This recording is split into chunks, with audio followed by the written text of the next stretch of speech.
अति नै सुन्दर सृष्टि ईश्वरको फुलबारी चाप गुराँसो नखरी फूल छन् अनेक थरी अति नै सुन्दर सृष्टि ईश्वरको फुलबारी चाप गुराँसो नखरी फूल छन् अनेक थरी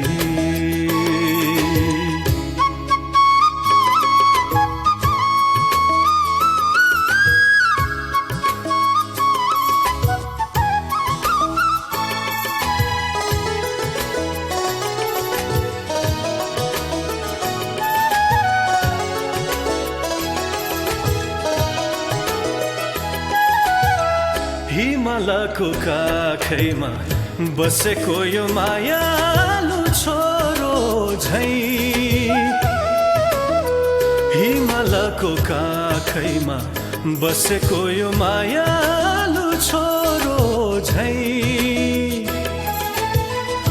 आमाको मुटु हृदयको गाँठो आँखाको नानी झैं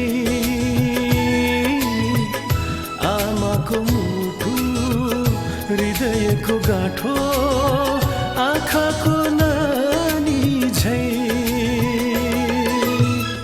पहाड पर्वत नद नदी जङ्गला पहाड पर्वत नद नदी जङ्गला लेकर बेसी भन्ज्याङ सारा हेर्दैमा मङ्गला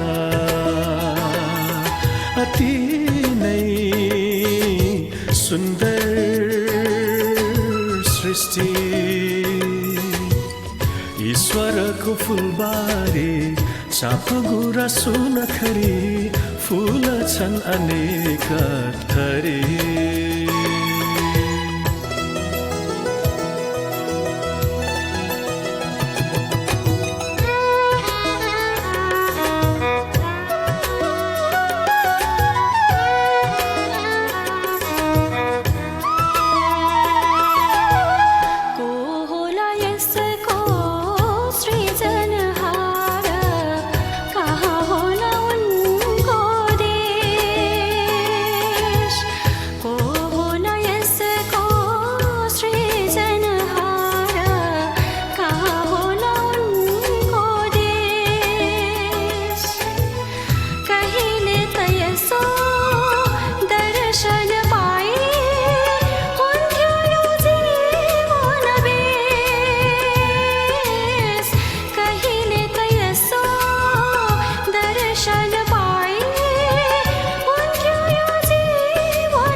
ईश्वरको फुलबारी चाप गुराँसो नखरी फूल छन् अनेक थरी अति नै सुन्दर सृष्टि ईश्वरको फुलबारी चाप गुराँसो नखरी फूल छन् अनेक थरी भैया दीदी को लगी है आओ परमेश्वर के बात में लौगर बात सुन यह चित्रमाला के कापी ले जब भी संगीत के धुन सुन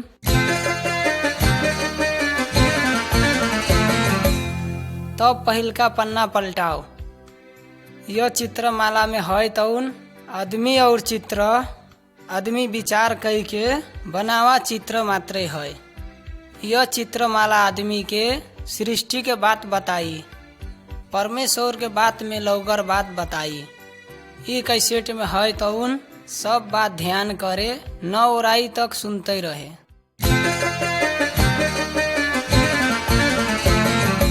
चित्र नंबर 1। इस चित्र में हमरे देख पेबै कि बहुत साल आगे यह संसार नहीं रहा है। उस समय में जमीन, पानी, गाछ, जानवर कुछ नहीं रहा है, जितना कुछ नहीं रहा है।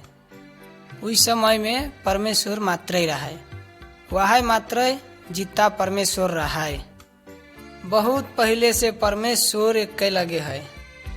परमेश्वर सबके ऊपर राज करत है, वो कुछ खराब बात नहीं करे, काहे कि वो लौगर रहा है। वो जब भी सही बात बोले। जब परमेश्वर यह संसार बनाए दिहिस तब वह कहिस इजोरी होय दे, तब इजोरी होई ग। फिर वह कहिस पानी सूखा जमीन होई जा, तब वह सब होई ग।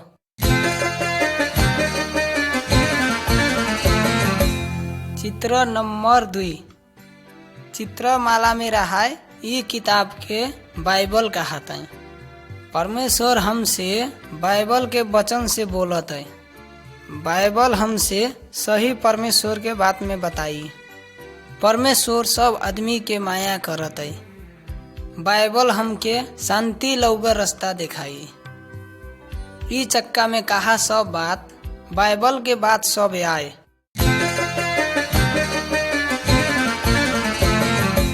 चित्र नंबर 3। इस चित्र में हमरे देखबै कि सृष्टि के समय में जब परमेश्वर अपन बात बोलिस तब चांद, सूरज, नक्षत्र सृष्टि हुआ।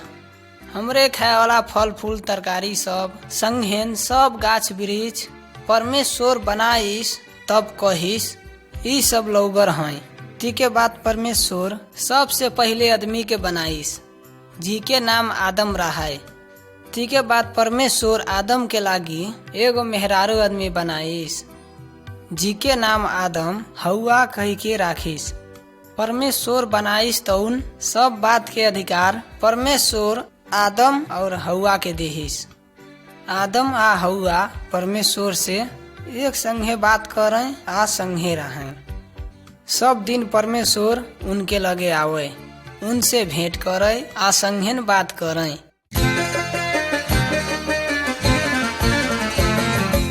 चित्र नंबर 4। अब हमरे यहाँ देखबै कि परमेश्वर आदम आ हवा के एक लौगर बगिया में राखिस। वह बहुत फल फूल पावे वाला ठाव रहा है। परमेश्वर उई सब के कहिस बगिया के बीच में रहा है, गाछ के फल बाहिक तुमरे सब फल खाई सकत हो। न खाए वाला गाछ के फल खइहे तब तुमरे जल्दी मर जइहो। तब उही के बाहिक उई बगीचा में एक दुष्ट भी रहा है, जी के नाम शैतान रहा है। शैतान भूत प्रेत आ दुष्ट आत्मा के राजा आए। वह परमेश्वर आ आदमी के दुश्मन आए। एक दिन शैतान आए के हवा के भुलवाए के कहिस यह दिन ई गाछ के फल खइहे त न मरिहे, तब तू परमेश्वर जैसन हो जइहे आ सब बात जनिहे। शैतान के बात हवा विश्वास करिस आ वह परमेश्वर के कहा बात विपत काम करिस। हवा उई गाछ के फल तुरी के खाइस आ आदमों के दिहिस। परमेश्वर के कहा बात नहीं मानिस, उनके पाप लागा आ परमेश्वर उनके उई बगिया से निकाल दिहिस। उई दिन से परमेश्वर से आदमी के नाता टूटी ग।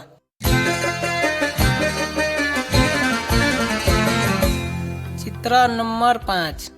हमरे हिया देख चाहबै कि आदम आ हवा के बाल बच्चा में भी उनके पापी स्वभाव रही ग। उनके कैन आ हाबिल नाम के 2 जना लड़का रहा। जब वे बड़के हुए हाबिल चौरवाह आ कैन किसान हुआ। एक बेर कैन अपन कुछ अनाज भेंटी के रूप में परमेश्वर लंग लाई ग। हाबिलो भेंटी के रूप से एक ठो भेड़ा लाइस। हाबिल के भेंटी से परमेश्वर खुशी हुई ग, काहे कि हाबिल परमेश्वर से सचकी के माया करे आ उनके कहा बात माने। तब कैन परमेश्वर के कहा बात नहीं माने। आ कैन के भेंटी से परमेश्वर खुशी नहीं हुआ। वही के कारण से कैन बहुत रिसाई ग आ हाबिल के मार दिहिस। कैन करिस तौन काम परमेश्वर देखिस आ कैन के हुआ से बड़ी दूर भगाई दिहिस।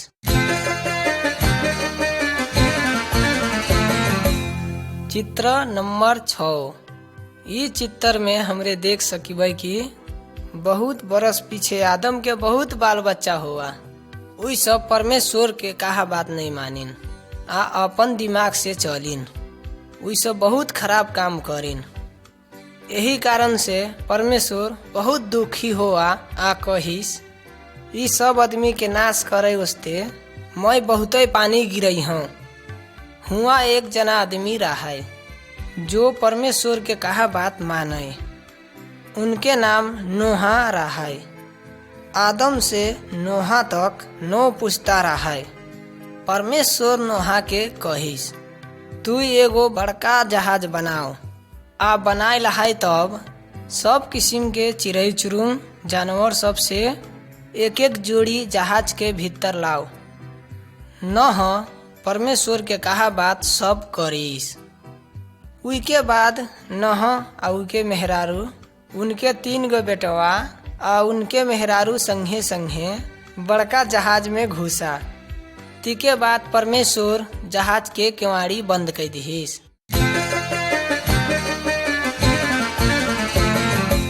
चित्र नंबर 7। इस चित्र में हमरे देखबे कि परमेश्वर 40 दिन तक लगातार आकाश से पानी गिराइस और जमीन के नीचे से भी पानी के सोता फूट के आएगा। तब इस संसार में पानी से भर दिहिस। हिया से बड़का बड़का पहाड़ों पानी से डूबी ग। जहाज के बहरे के जितना जानवर सब, चिड़ै चुरुंग सब, घिसराए वाला जानवर सब आ आदमियों सब पानी में डूब के मर ग। तब नोहा उनके मेहरारू उनके बेटवा सब आ पतोहिया सब आ जहाज के भीतर रहा सब प्राणी बची ग। पानी न सूखी तक अंदाजी 1 बरस तक वो बड़का जहाज पानी के ऊपर उफलाने रही ग। पानी सूख के सूखा जमीन दिखाई तो नह उनके मेहरारू बेटवन सब, पतोहिया सब आ सब प्राणी सब जहाज से उतरी गए आ चले लागे।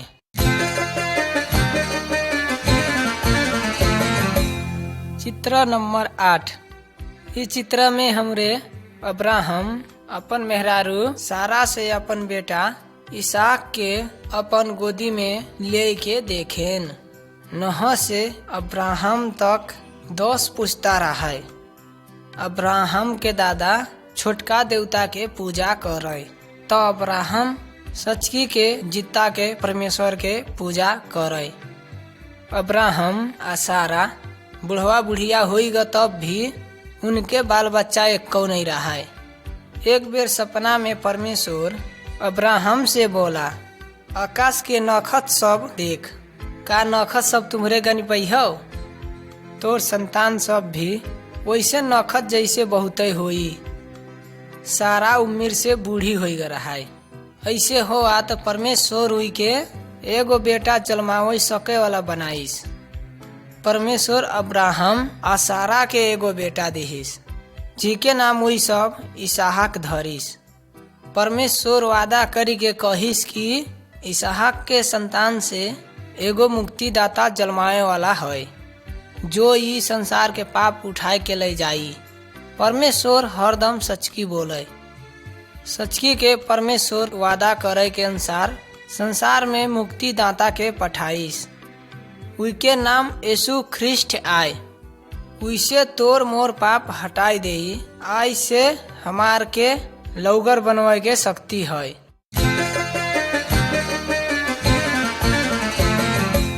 चित्र नंबर 9। अब इस चित्र में देख, एक जना आदमी हाथ में पत्थर के पाटी लेके पहाड़ से उतरत है। उनके नाम मूसा है। वह अब्राहम खानदान के है। अब्राहम के बहुत संतान सब होई ग। उस सब के कुछो के बारे में तुमरे सभी नक्शा में बूझ सकत हो। परमेश्वर मौसा के अपन आज्ञा सब दिहिस। अब मौसा ओ आज्ञा सब आदमी सबके बताइस। जब आदमी सब परमेश्वर के नेम था पाइस, तब तुम्हरे सब कैसे जीवन बितावे के पड़ी की जाऊं। हमरे सब परमेश्वर के कहा बात मानेन परमेश्वर चाहत है।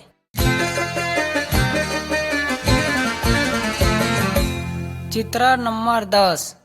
इस चित्र में देख, यह आदमी काठ के मूर्ति के गोड़ लागती है। हमरे अपने हाथ से बनाए हन देवी देवता के मूर्ति सबके न पूछे तो परमेश्वर हमके कही। काहे कि लौगर परमेश्वर एक गो है, हमरे वही भर के मात्र पूजबे। ये सब चारी जने प्रार्थना करत है तो देखते रहो। परमेश्वर कहत है आदमी सब 6 दिन तक अपन सब काम करी हैं आ 7वें दिन में आराम करे। जैसे और दिन परमेश्वर के पूजा करतन, आराम करे के दिन में और दिन से ज्यादा समय निकाल के काम से फुर्सत लई के परमेश्वर के आराधना करे के पड़ी। ये लड़का के देखे वह अपने दादा दैया के कुछ खाना लावती है। परमेश्वर कहत है यह काम करते लौगरे होई। बेटा बेटी अपने दादा दैया के माया करे के पड़ी, वही सब कहिए तो माने के पड़ी। ये आदमी सबके देख जो अपने में झगड़ा करती हैं। परमेश्वर कहत है तुमरे कोई आदमी के न मारियो। चित्र में है तो उन आदमी के देख जो दूसरे के मेहरारू संगे खराब काम करती है। ये सब काम करे के पाप है। परमेश्वर कहत है हमरे सब खराब विचार न करिबे। नक्शा में देख, हिया एक आदमी दूसरे के सामान चुरा के भागत है। हमरे कोई के सामान न चुराव कह के परमेश्वर कहत है। दूसरे के चीज संपत्ति और कुछो के लोभ न करे कह के परमेश्वर कहत है। हमरे सब चित्र में दिखावे के जैसे बात सब न करिए कह के परमेश्वर कहत है। ये सब बात वो बाइबल में कहे है। हमरे करत तन बात सब परमेश्वर जानत है। हमरे ये सब बात लुकोए के खोजती हन। परमेश्वर हमार सब के मन के एक एक विचार जानत है।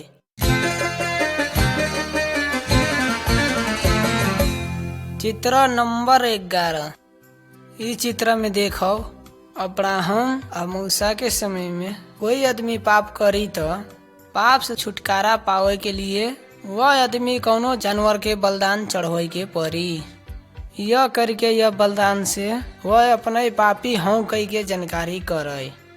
आजकल हमार अपन पाप से छुट्टी पावे के लिए कोनो जानवर के बलिदान न चढ़ावे के पड़ी। काहे कि परमेश्वर हमार पाप लौगर करे के लिए मुक्तिदाता पठाई दिए है। उनके नाम यीशु ख्रिस्ट आए हमार पाप के लिए बलिदान होई के हमार हिस्सा मरे के लिए यीशु क्रूस में लटक ग मरी ग तो 3 दिन के बाद मृत्यु के जीत के फिर जीवित होई ग। अब तुम्हारे बीच में से जो अपन एक पापी आऊं कह के सोची यीशु में विश्वास करे, अपने पाप के लिए पछताव करे, सचकी के पछताव करी तो परमेश्वर तुह के सब पाप माफ कर दे।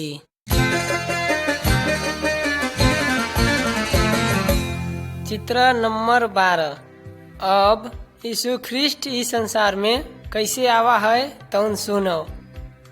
उस समय में एगो मरियम नाम के एगो कुंवार लड़की रहा। उनके यूसुफ नाम के आदमी से ब्याह के लागी मंगनी होई ग रहा। एक दिन स्वर्ग से एक जना स्वर्गदूत आई के मरियम के कहिस, परमेश्वर के पवित्र आत्मा से तू 2 जीव के होए वाला हस आ तू एगो बेटा जन्माए वाला हस, जी के बारे में परमेश्वर प्रतिज्ञा करे रहा आ वह आदमी के पाप हटाई। वही से परमेश्वर के स्वर्गदूत यूसुफ से भी सपना में कहिस, यूसुफ मरियम से ब्याह करे के तू न डेरा। सुन, जौन लड़का वह जन्मावे वाला है वह परमेश्वर के पवित्र आत्मा से जन्म होई। उसके बाद यूसुफ मरियम से बियाह करिस। तब लड़का न होई तक दुए जने संगे नहीं सोइन। अब हमरे आशा करतन तुमरे बूझो कि कैसे परमेश्वर यीशु के इस संसार में पठाइस।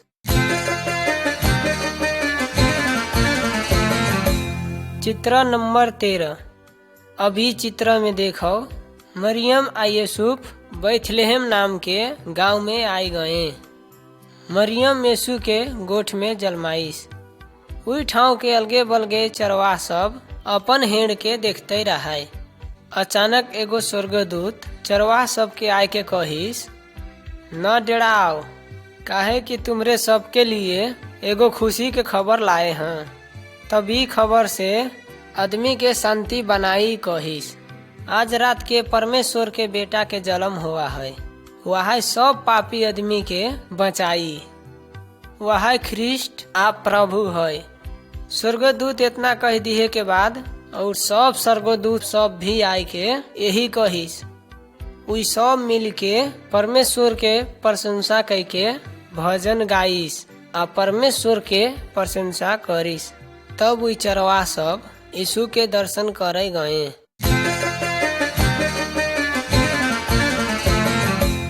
चित्र नंबर 14। इस चित्र में यीशु के हमरे उनके बच्चा के अवस्था में देखतन। तब वह 12 बरस के रहा। वह बड़का बड़का विद्वान पंडित संगे रह के विशेष बात के विषय में छलफल करत रहे। का एक भल के छौड़ा बड़का बड़का विद्वान पंडित सबके सिखाई सकी? हमके विश्वास न लागी सकी। तो यीशु के ज्ञान बुद्धि देख के तो वही अचम होती रहे। दूसरे नक्शा में यीशु जवान आदमी हो जाए के लौके। उनके ज्ञान बुद्धि बड़ी अचम के रहा। वह परमेश्वर के संगे आदमी सब के खुशी कर दिहिस। परमेश्वर कहिस, यीशु के कहा बात सब सुन। वह मैं कहा के चाहता बात सब कहता।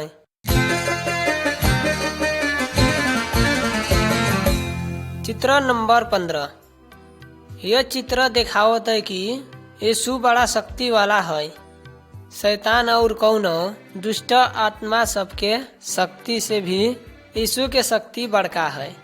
जादू और तंत्र मंत्र से भी यीशु के शक्ति बड़ा बड़का है।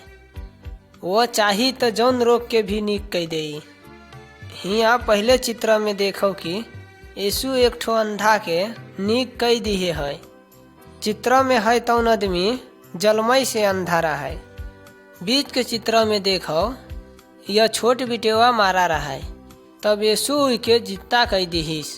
वो बहुते मारा आदमी सब के भी जित्ता कह दिहिस। यीशु सचकी के परमेश्वर आए। यहाँ और चित्र में तुम्हारे यीशु के पानी के ऊपर चलत के देखत है। हवा आंधी समेत यीशु डांटे से रुकी जाए, अशांता हो जाए। संसार के सब चीज के ऊपर परमेश्वर के अधिकार है।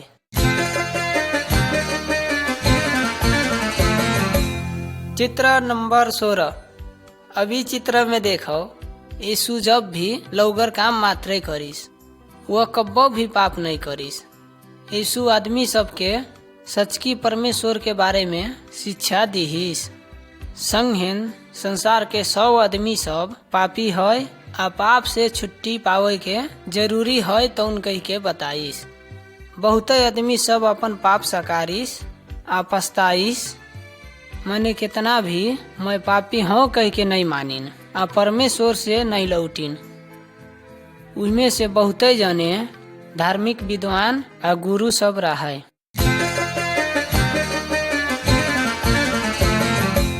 चित्र नंबर 17। इस चित्र में देखो यीशु के समय में अपराध करे के आदमी सब के ऐसे काठ के क्रूस बनाए के लटकाए के मारे के नेम रहा। रोमी सिपाही सब यीशुओं के भी हाथ गोड़ में किल्ला ठोकिस आ खड़ा कराए के क्रूस में लटकाए दिहिस। आदमी सब के पाप के लिए यीशु ऐसे दुख कष्ट सहिस। परमेश्वर पिता कहिस यीशु ख्रिस्ट के क्रूस के मरण सब आदमी सब के पाप के लिए बलिदान आए। यही के कारण अगर हमरे अपने मन से अपने पाप के पछताई त आ यीशु के विश्वास कई के वह पाप काम से लौट आई त वह हमार पाप के माफ कर देई। का तू अपन पापी हस कह के सकारतस? का तू अपन करे हस तो उन पाप सब माफी होई के चाहतस? परमेश्वर अपन वचन में कहिस बात सब में विश्वास कर, वह हमार मुक्ति दाता आए। काहे कि हमरे देखतन कि वह सब वह हमरे नोस्ते करिस।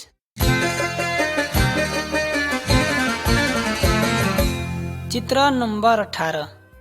यह चित्र बताओ थे कि यीशु काठ के क्रूस में मारा है। वही के कोई चेला सब वही के लहास के पत्थर के मुरघटिया में धरिस आ मुरघटिया के मुंह पर बड़का पत्थर से तोप दिहिस। यीशु के मारा शरीर 3 दिन तक मुरघटिया में रहाय। मरियम और कौनो मेहरारू सब यीशु के मारा के शरीर के देखे के मुरघटिया में आवा।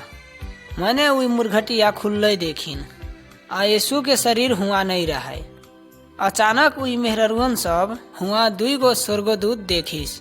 तब वह मेहरारू सबके कहिस, यीशु यह मुरघट्टी में न है, वो तो फिर जी ग है। तुम्हरे सब हमरे खानदान के आदम के बात फिर सोच। जब शैतान आदम के हवा के छल कह के पाप करे के कहे रहा है, तब शैतान सोचे रहा है कि अब वह संसार के मालिक हो गए। तब यीशु ख्रिस्ट हमार पाप सब के लिए क्रूस में मरेगा। तब हमार पाप सब हटाई दिहिस। मर के जी ग तब शैतान के ऊपर विजय प्राप्त करिस। अब हमरे ऊपर शैतान के कौनो शक्ति या अधिकार न है।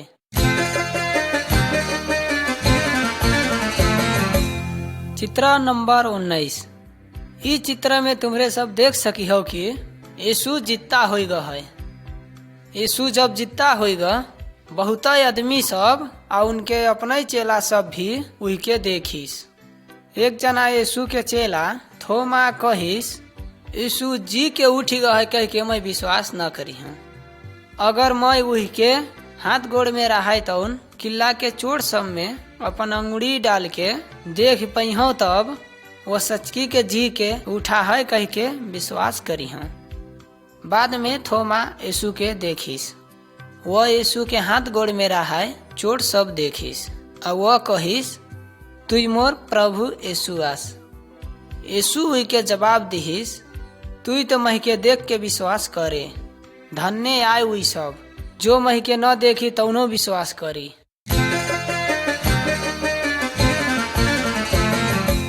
चित्र नंबर 20। अभी चित्र में देखो, यीशु जी के उठीगा तो 40 दिन तक पृथ्वी में रहा। वो बहुत आदमी के दर्शन दिहिस। यीशु अपने चेला सबके कहिस, अब मैं स्वर्ग में अपने दादा तीर जाता हूँ। तब तुम्हारे सब आदमी सबके ये बात सुनाऊं कि तुम्हारे सबके पाप के लिए मैं क्रूस में बलिदान हुई हूँ और मृत्यु के जीत के जी के उठ्यूँ। अब जौन जौन विश्वास करी आ मोर आज्ञा मानत हैं, वही के पाप से वही के माफ हो जाई आ मोरे संगे स्वर्ग में रह के पाई। चित्र में तुम्हरे सब देखी हो कि यीशु अपने चेला सबके छोड़ के स्वर्ग ओरी लौटी ग। 2 जने स्वर्गदूत सब चेला सबके कहिस, यीशु फिर इस संसार में लौट के आवे वाला है।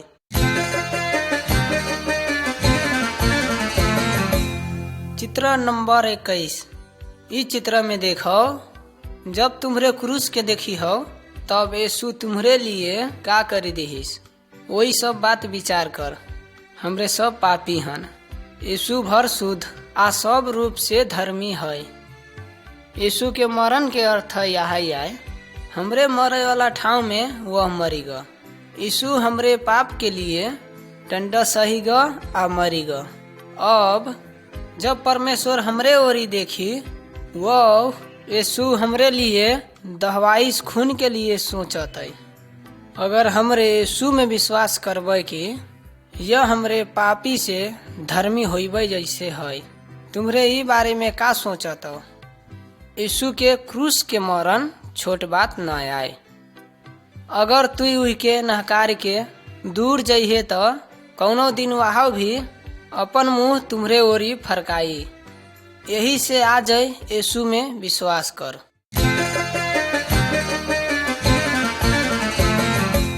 चित्र नंबर 22।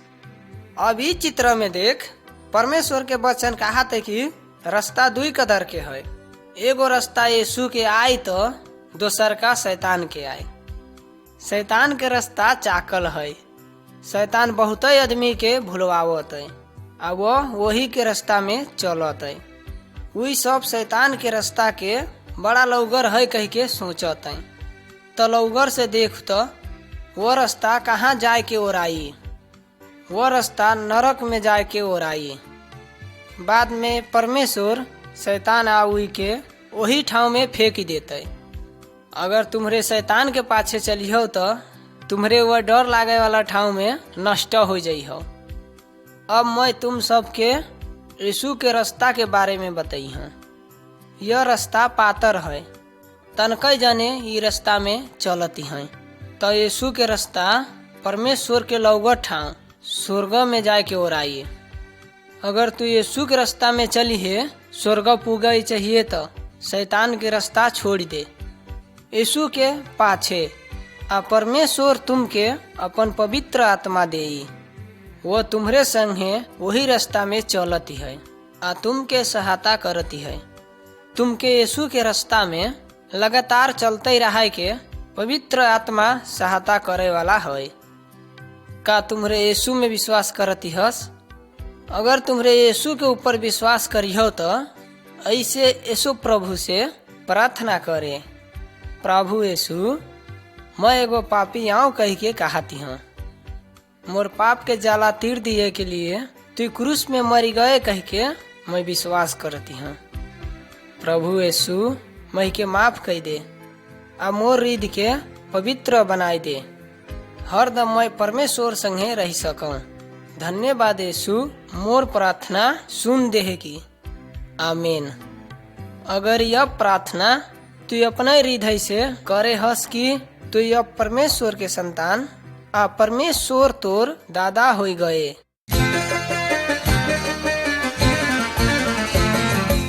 चित्र नंबर 23। इस चित्र में देखो, हमरे यीशु के नाम बहुत चोटी सुनी भय हन।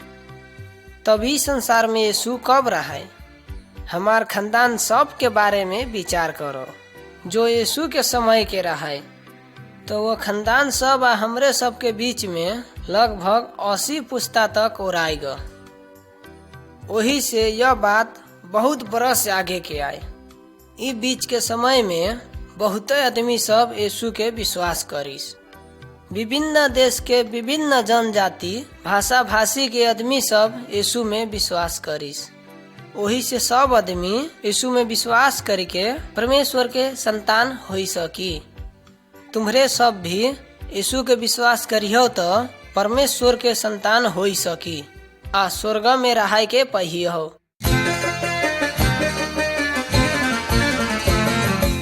चित्र नंबर 24।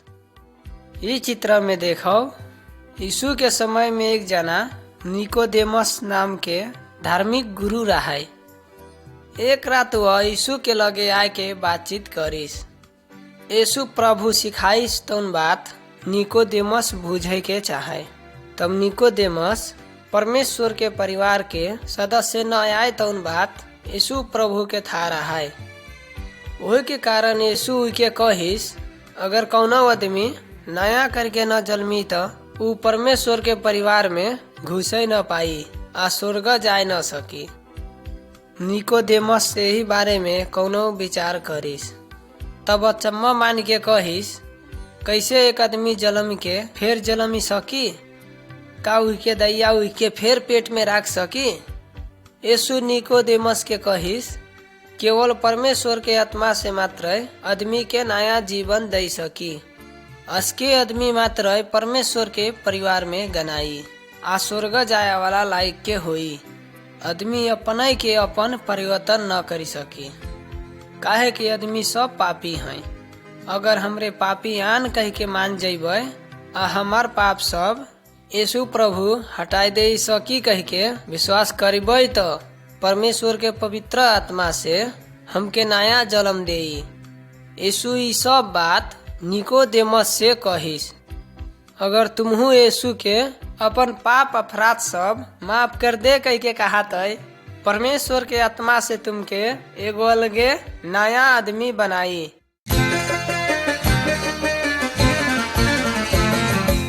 चित्र नंबर 25।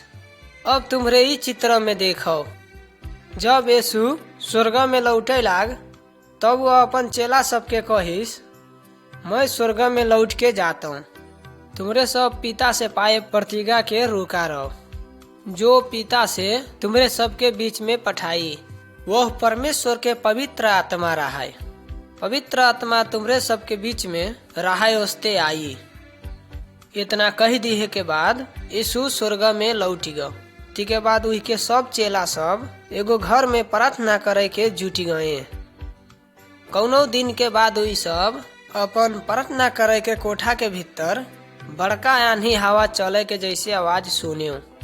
तब वह आंधी हवा नहीं रहा है, वो परमेश्वर के आत्मा आवा रहा है। यीशु प्रतिज्ञा करे के परमेश्वर के पवित्र आत्मा आवा रहा है। अगर यीशु के तू पाछे करिए तो परमेश्वर के पवित्र आत्मा तुम्हारे तीर आई। परमेश्वर के वचन बुझे के तो उनके आज्ञा सब पालन करे के तुहके वह सहायता करी। परमेश्वर के आत्मा तुहके जबर आ तगड़ा बनाई, तू शैतान से जीत जाइए। पवित्र आत्मा के तुहके एगो ईश्वरीय जीवन बितावे के सहायता करी।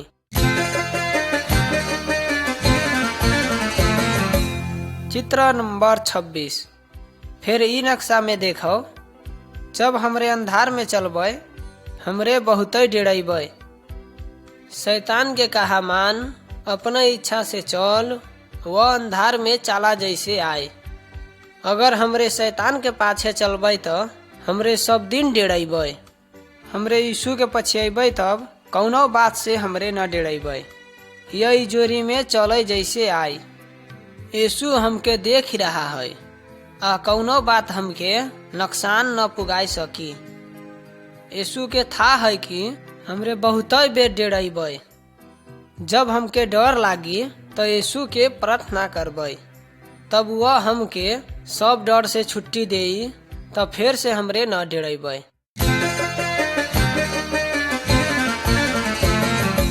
चित्र नंबर 27। यीशु के विश्वास करे के हरेक आदमी बाइबल के वचन अनुसार जिये के पड़ी। बाइबल परमेश्वर के वचन आए। बाइबल कहा तो यीशु में विश्वास करे वाला खराब विचार न करे, कोई से दुश्मनी न राखे, चोरी करे के न हुई, और मूर्ति के पूजा मारा आदमी के आत्मा सब भी पूजे के न हुई। यीशु में विश्वास करे वाला आदमी सबके क्रिश्चियन कहिए।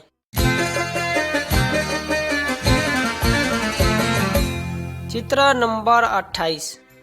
क्रिश्चियन मर्दाना और मेहरुअन के बाइबल कहा तो हमरे यीशु के आज्ञा पालन करे के जैसे तुमरे मेहरुअन सब तुमरे मर्द के आज्ञा पालन कर।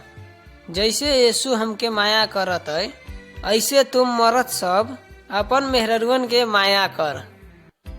यीशु हमके इतना बहुत माया करिस कि हमके बचावे के यीशु मरी गो। बाइबल कहा तो बेटा बेटी हो अपन दैया दादा के आज्ञा पालन कर, आ दादा दैया अपन बेटा बेटी के देखभाल कर। तब उनके यीशु के बारे में बताओ। हमरे कैसे जीवे कह के परमेश्वर हमके कह दिए है, उनके कारण हमरे सब असल जीवन जिये के परमेश्वर चाहत है।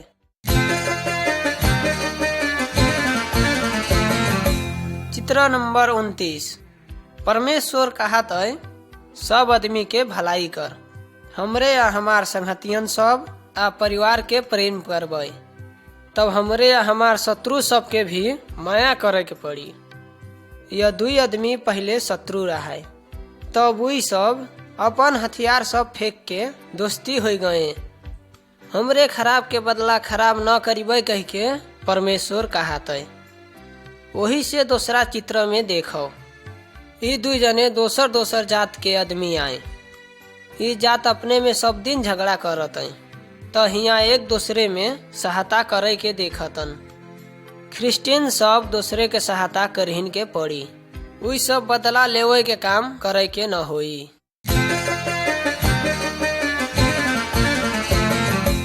चित्र नंबर 30।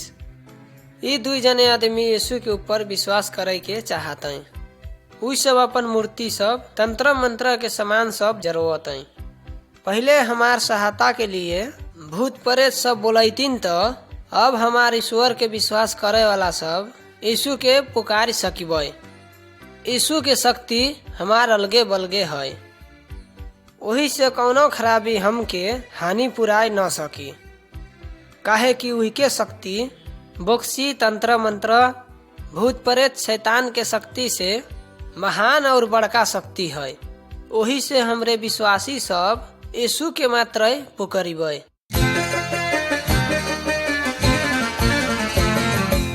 चित्र नंबर 31।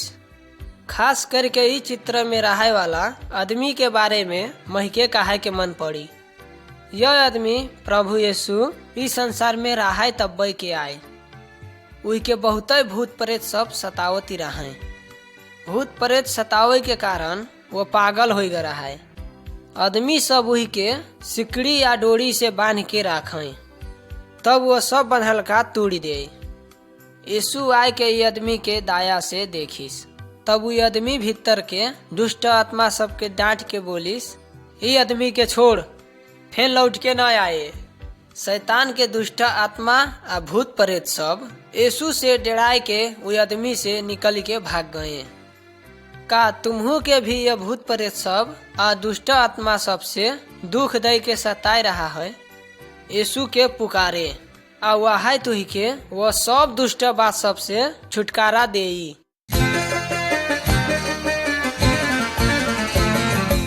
चित्र नंबर 32। यीशु के रास्ता में चले के सजीलो न होई कही के हमरे सब सुनी भैन। हमरे ओरी बड़का झगड़ा हुआ हमरे समझिबे। परमेश्वर के आत्मा हमके उनके रास्ता में चले के परमेश्वर के पाछे से आ पवित्र जीवन जिये के सहायता करी, तो शैतानो भी खराब काम करे के सोचते रही। वह हमके लोभ में रख के न लौगर काम और पाप करे के कहते रही। शैतान हमके कहते धनिक होय के बहुत मेहनत करे के पड़ी। धनिक होई है तो तू अपन नाम कमाई है, तोर जिंदगी सुखई में रही। अपने बारे में मात्र तू विचार कर, दूसरे के मतलब न राख। तू जाऊ चाहत वही बारे में तू सोच। शैतान हमके यस के झूठ बात बोलत है, तब हमहू के भी अस्केरे बात सुने के मन लागी। हमरे शैतान के कहे जैसे ई सब बात करबे। हमरे क्रिश्चियन सब नक्शा में होगा बीच के आदमी जैसे हन। वो असली काम करी सकी कह के यीशु के परमेश्वर के आज्ञा पालन करे के निम्ति सिखावती रहती है। आ शैतानो भी वो अपन बात कही के खराब काम करे के सिखावती है। हमरे परमेश्वर के आदमी सब एगो बड़का लड़ाई के बीच में हन, तब हमार लौगर दोस्त यीशु हमार संगे है। उनके मात्र पाछे करे के लागी वह हमके उनके मात्र पाछे जाए वाला बनाई सकी।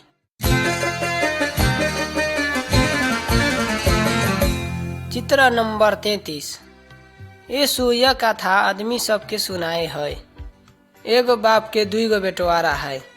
एक दिन छोटका बेटवा अपने बाप लगे आवा आ अपन परदारी मांगिस। उनके बाप बहुत बुझाई समझाइस तो वो नहीं मानिस। वो अपन हिस्सा लई के गांव छोड़ के वो बड़का शहर में चला गया। वो शहर में जाए के झाड़ दारू आ मौज मस्ती में पैसा खर्चा करिस। वो अपन चाहे वाला सब काम करिस, जिके कारण उनके धन संपत्ति जल्दी ओराई गो आ वो भिखारी हो गो। वो बहुत ही दुख सहे के पड़ी गो। वो कई दिन तो भूखे रहा। कुछ दिन के बाद वह तब उनके होश खोला। अब पछताते अपने बाप तिर लौटा। अब पछताते वह अपन बाप से क्षमा मांगिस। उनके बाप अपने बेटा के बहुत माया करे के कारण से उनके क्षमा दिहिस आ सब दिन के लिए घर में रह दिहिस। हमरे सब जन यीशु कहे के ई कथा के छोटका बेटा जैसे हैं। हमरे सब के परमेश्वर पिता बहुत माया करे। हमरे करे हन तौन अपन पाप आ उनके बात तोड़े के कारण लाज में पड़ी हन। तब वह छोटका बेटवा जैसे अपन पाप सब स्वीकार करके यीशु में आई तो परमेश्वर हमार सब पाप अशुद्ध से क्षमा कर दीहिस।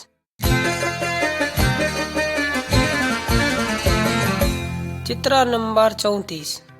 ई नक्शा में देखो, तू बीमारी पड़ी है तो का करिए।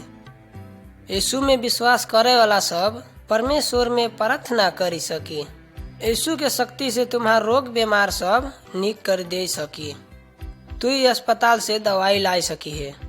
यीशु दवाई में आशीष दे। तू दवाई खई है तो निक हो जाई है। ओझा भक्ता जो भूत प्रेत खिलाए के दुष्ट आत्मा सब के शक्ति से रोग बीमार के निक करे के लिए कोशिश करी। यीशु में विश्वास करई परमेश्वर के जाना सब फूक फाक करे के, चिंता बैठ के, हाथ देखे और रोग निक करे के बोलवे के न हुई। संगहेन उनके तीर जाहू के न हुई। यीशु के शक्ति उस सब के शक्ति से भी बहुत बड़का है। बाइबल कहा था कि हमार शरीर परमेश्वर के वास करे वाला मंडी ले आए। उनके कारण हमरे उनके लौगर से देख ताक करबे। परमेश्वर हमार बाप आए, वह हमरे सब के माया करत है। कबो कबो वह हमार विश्वास के जांच करे के लिए हमार जीवन में इसके दुख कष्ट के समय भी आवे दे। परमेश्वर हमके जाओ दे उस सब बात के लिए उनके हमरे धन्यवाद देवे।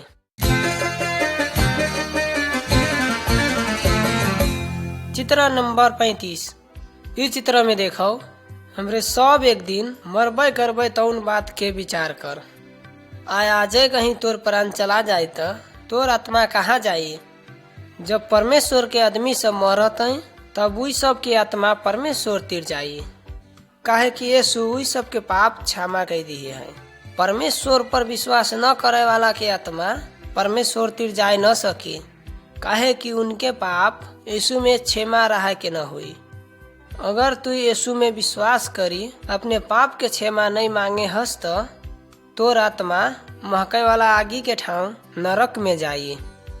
अगर तू परमेश्वर के विश्वास करे वाला आदमी होई है तो तू मरी है तो तोर आत्मा स्वर्ग में जाई, जहाँ सब लौगर बात सब हैं।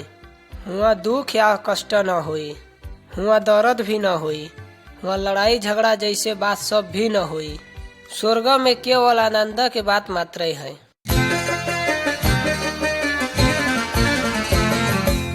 चित्र नंबर 36। अभी चित्र में देखो, हमरे शरीर में बहुत अंग है। देखे के लिए आँखी, सुने के लिए कान, बोले के लिए मुंह, आ चले के लिए गोड़। सब अंग के अपने काम में आए। अगर शरीर के कौनो अंग बीमार होई तो और सब अंग के भी पिराई। बाइबल हमके कहाता है शरीर के सब अंग के अलगे अलगे काम होई, जैसे हमरे विश्वासी सब के भी अलगे अलगे किस्म के काम है। कोई मंडली के देखे के जिम्मा लेके पास्टर है तो लिख पढ़ करे वाला सब न जाने वाला के बाइबल के बात सिखाई सकी। कोई खान पियन के व्यवस्था करी सकत है, तब वह वही काम करती हैं। कोई परमेश्वर के प्रशंसा के लिए गीत भजन बनाई सकत है। कोई मोर काम वैसे बेसी बड़का है कह के नहीं कहे के है। हमरे जा करबे यीशु के लिए करबे। तू अपन कसके काम करी सकी है कि जाने के परमेश्वर के प्रार्थना करे। अगर कोई बीमारी और दुख कष्ट में पारा है तो हमरे उनके लिए प्रार्थना करी सकबे। संगहेन हमरे जितना सकबे उतना सहायता करी सकबे। यह भी यीशु के लिए कर ली है सेवा है।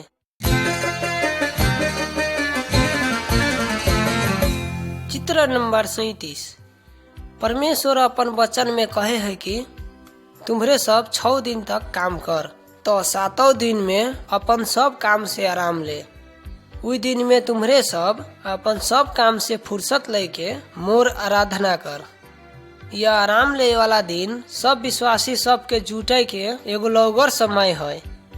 हमरे मंडली में कौनो समूह में जमा हो सकत है। आप परमेश्वर के वचन सुने के आ उनके आराधना करी सकबे। परमेश्वर के आराधना संगेन भजन कोरस सब गाय सकबै।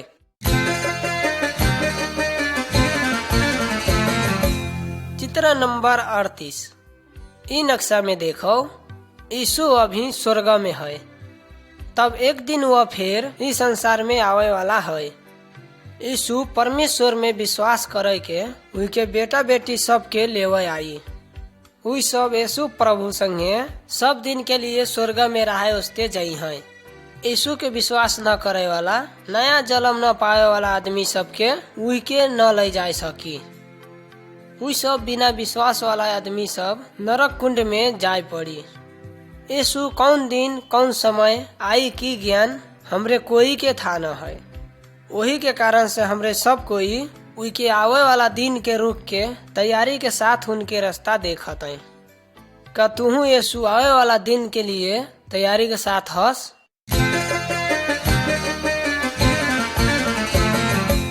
चित्र नंबर 39।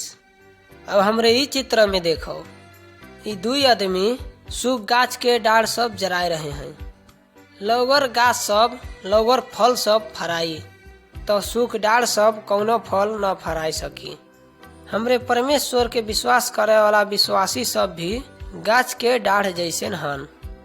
अगर परमेश्वर के पवित्र आत्मा हमरे में है तो हमरे पवित्र या परमेश्वर के मन पड़े वाला जीवन जी सकतन। हमार लौगर काम सब डाढ़ में फरा है फल जैसन होई। अगर हमरे लौगर काम न करीबे तो वो सूख डाढ़ जैसन हो जाइबे। जी के एक दिन जमा करी हैं आगी में जरवे के लिए फेंकी हैं।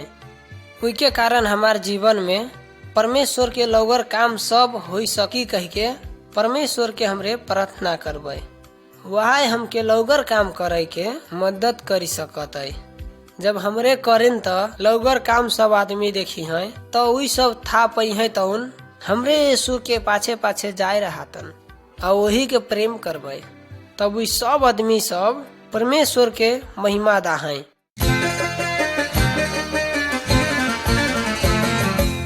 चित्र नंबर 40। यह ई चित्रमाला के अंतिम चित्र आए।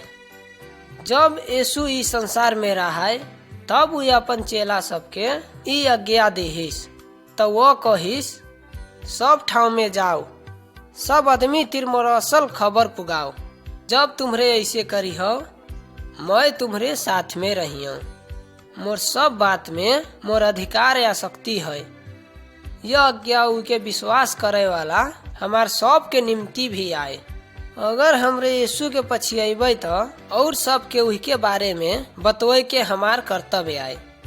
हमार सब के प्रभु यीशु हमार निम्ति करे वाला बड़का काम के बारे में कहे के पड़ी। जब हमरे वैसे करबे तब परमेश्वर के आत्मा हमार में काम करी।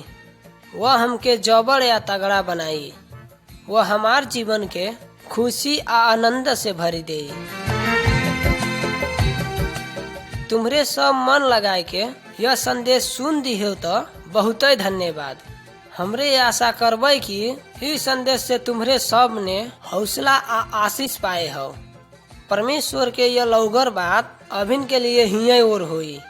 अगर तुम्हरे सब जीवित परमेश्वर के बारे में और ढेर जाने की इच्छा करिए तो लगे के कौनो क्रिश्चियन भाई भैया आ दीदी बहन सब से आ कौनो मंडली में जाए के पूछ सकती हो आ जान सकी हो। धन्यवाद।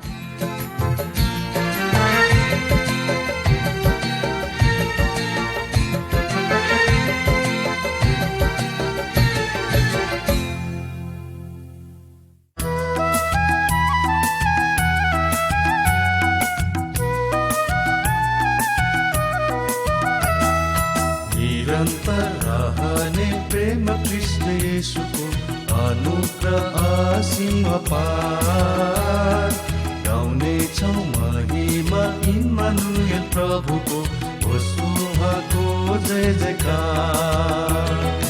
निरंतर रहने प्रेम कृष्ण यीशुको अनुग्रह असीम अपार गाउने छौ महिमा इम्मानुएल प्रभुको उहाँको जय जयकार।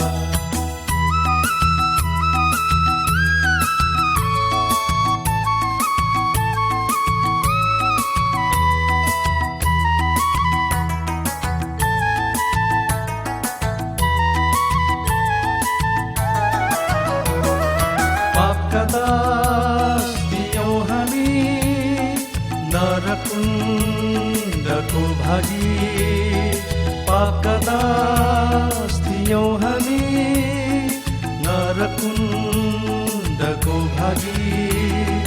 पापै नजान्ने मसीह येशू प्रभुले सबै दोष हटाउनु भो।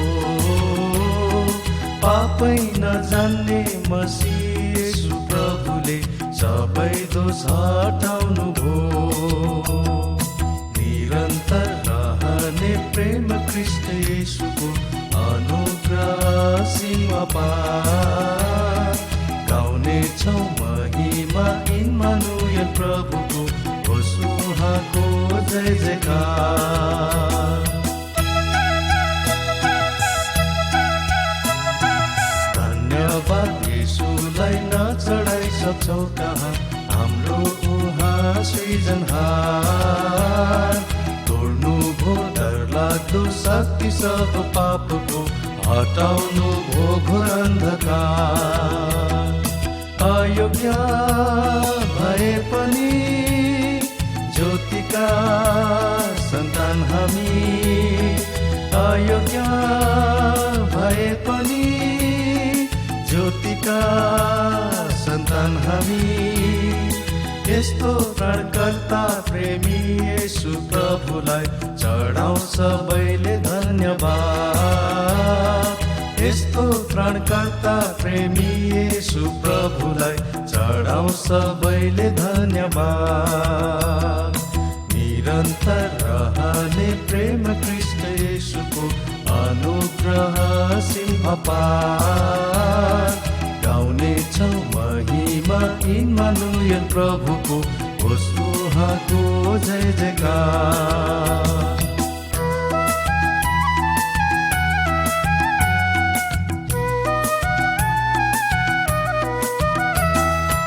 आनन्दित छौं आज शक्ति पापको भयो नाश, छुटकारा दैनिक जीवनमा।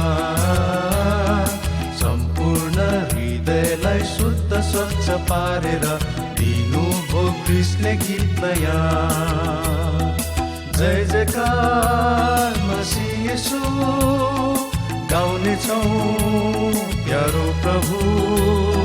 जय जयकार मसीह येशू, गाउने छौं प्यारो प्रभु। बाटोमा तपाईको जस्तै भए पनि स्तुति गाउँदै नै जानेछौँ। बाटोमा तपाईको जस्तै भए पनि स्तुति गाउँदै नै जानेछौँ। निरन्तर रहने प्रेम ख्रीष्ट येशूको अनुग्रह